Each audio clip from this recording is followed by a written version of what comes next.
Continuing on with my review of early Donald Westlake, these are 3 issues from his early writing career, and I'm going to cover them briefly. Mystery Digest in June 1959, Alfred Hitchcock's Mystery Magazine, September 1960, and again Alfred Hitchcock's Mystery Magazine in October 1960. The first 2 issues here use what probably is a bit of a contrivance in the toolbox of a mystery writer.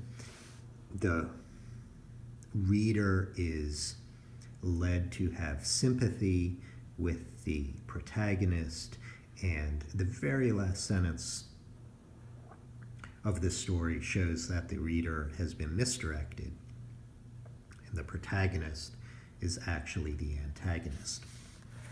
So, in this story, which I feel may be a bit of a rip-off of Sartre or one of the existentialists, there are 2 people who are stuck together in a sunken ship, but there's an air bubble, so they have a certain amount of time to live, actually a few days, but they have no food. And the protagonist is fearful that the person he's stuck with is going to eat him. Well, it turns out at the very end, the last sentence, the protagonist becomes the antagonist, and actually, while the reader has had sympathy for him and been empathizing with him, he ends up eating his cabin mate. And so it's sort of an O. Henry type surprise for the reader. Entertaining, not necessarily memorable. In this issue, there is a similar technique, but a bit more complex. This story is called Anatomy of an Anatomy. And there is a woman who reports to a detective that she has been seeing body parts fall down her trash chute when she's gone to empty her trash. The detective is skeptical and thinks she is imagining things. Well, it turns out that the reader is sympathetic to her because she is terrified that there's a murderer in the building. At the end of the story, though, and Westlake does pull this off in a subtle way. I'm not sure how many readers would even catch it. It turns out that the woman is planning or has decided that she needs to send the policeman down the trash chute, and the inference is that she has been sending body parts down the trash chute herself, so she's clearly psychotic. So it's a sleight of hand and a bit of a trick used to surprise the reader.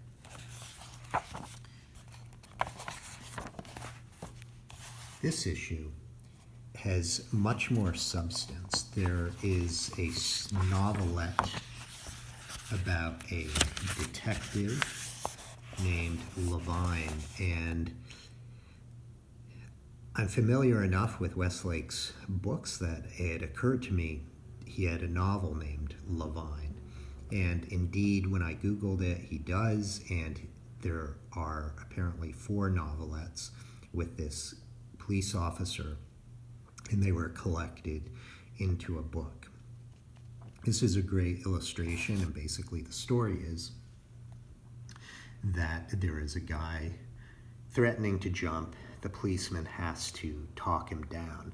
But the tension in the story is that the policeman has a doctor's appointment to get his heart checked, and he is facing his own mortality while he's trying to deal with this guy who is threatening to end his life. All Levine wants is to live, but at the same time, he needs to make his doctor's appointment, and this guy is holding him up. So there is a tension here and a humor as well. Part of the analysis Levine goes through is to figure out why he wants to kill himself. More than most Westlake stuff that I've read, there's some psychology and depth to all of the characters here, which Westlake pulls off well. His writing describing the man who's standing on the ledge and the reason why he wants to kill himself, Levine presumes, is based on a failed romantic relationship. And it's written in such a poignant way that I'm wondering if Westlake in some way was writing about himself. He writes, "He's a frustrated, thwarted man. There's something he wants or needs that he can't get, and he's chosen this way to try to force the issue." I know that Westlake was married 3 times, and I just wondered when I read this what Westlake was going through in his own relationships and if he was projecting into this story. I've been interested in what's influenced Westlake, and he has said that one of the novels that most influenced him or that he admired the most was this book, The Desperado by Clifton Adams. So I bought it, published in 1950. I do not find it memorable. It's not well written stylistically. It's sort of corny, and the plot is dull. I can't imagine anyone having an interest in it today. Maybe in 1950, it was a bit more of a novelty, but I was trying to figure out what influenced Westlake. So let's assume he read this around 1950 or so, and there's this paragraph here about money. It reads, "Money is a funny thing, the root of all evil, they say. Men steal for it, kill for it, lie for it." He inhaled deeply on a cigarette. "Money," he said again. "I never had much of it myself. I could have hooked up with the Bassett gang once, when they was robbing the Confederate payrolls. If I had done it, maybe I'd have been a rich man now." I wondered if Westlake related to that, if he loves the comic caper, and perhaps it struck him that this is where he wants to go, the impetus of money, the payroll heist. And in fact, I noted in the story in this issue of Alfred Hitchcock's magazine, there is a paragraph here where he writes almost the same thing. Levine wondered if this particular case had anything to do with money. Almost everything had something to do with money, things that he became aware of because he was a cop. Almost all of them had something to do with money. The psychologists are wrong, he thought. It isn't sex that's at the center of the pain in the world, it's money. Even when a cop answers a call from neighbors complaining about the couple screaming and fighting and throwing things at one another, 9 times out of 10, it's the same old thing they're arguing about, money.